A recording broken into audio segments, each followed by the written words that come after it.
Hey guys, happy Thursday. So I wanted to share something really quick with y'all. Yesterday my pastor talked about forgiveness, and for some reason I thought about Jacob, the story about Jacob.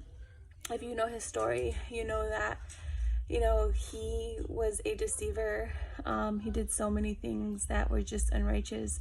He cheated his brother Esau out of his birthright, and he ended up fleeing. And in that journey of fleeing from place to place, he just went through a lot of different things. He ended up working for one of the kings because he wanted his daughter, and he ended up giving him a different daughter because in that time, their tradition was to give up the older daughter first. And he was just so devastated, like, I've worked so hard, and now I get the daughter I don't want. And so the dad told him, if you work another 7 years, I believe he said, I will give you the daughter that you want. And the Bible says that he loved her so much that he's like, 7 years is nothing, I've already done 7. Anyhow, he ends up wrestling with God. And this is the topic I want to share on today. He wrestled with God, and I believe that in that moment he was really fighting against himself, because it's just so hard to see the blessing in the other side when we are wrestling with ourselves.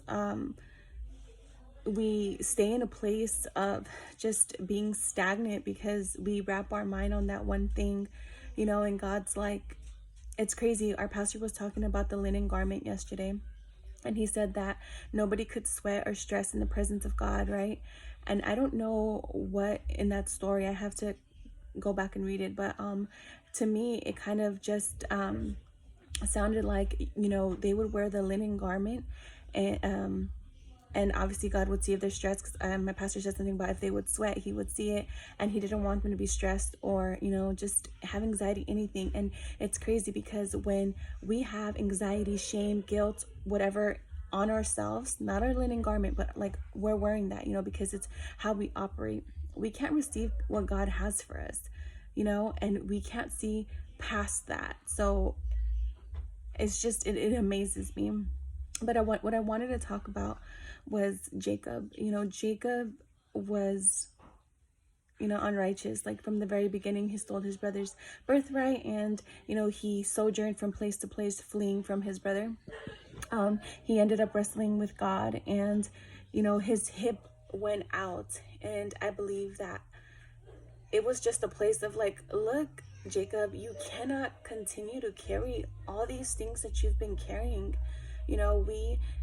We carry so many things with us, in our journey with God, that God's like, no, like, leave them at the cross. And we don't. We say we do, but we go back, we pick them up, we walk with them, and it's like we can't get to that place that God has for us if we don't take these things off. So the moral of the story is this, guys. Jacob ended up having like a broken hip, but in that, God changed his name. He changed his name from Jacob, which means deceiver, to Israel, which means wrestled with God and prevailed. And I think that it's a place that it's hard, but we need to get there. We need to just stop wrestling with ourselves and stop wrestling with God and receive his grace, his mercy, his forgiveness. And in that, we will find everything we need, the strength, the courage to forgive ourselves. And as we forgive ourselves, we are able to forgive others. I posted a little scripture on my IG stories. If you want to read the story, you can go back on there and look at it, but just take the time to read it and just pray, and have an open heart to receive all that God has for you. Because in all this, even though Jacob struggled and he didn't forgive himself, he ended up being triumphant with God as he surrendered and as he gave him, everything that he did in the past, and as he allowed him to change his name. So I hope this encourages you guys, and I just pray that you would just receive grace and mercy. I'm in that season myself right now. of receiving forgiveness. And it's not something that is going to happen overnight. It's something that we work through, and it's okay. We're going to have little setbacks, but the point here is to keep going and to just receive his mercy and his forgiveness every single day as we walk, baby steps, one day at a time. God bless you guys. Have a nice day.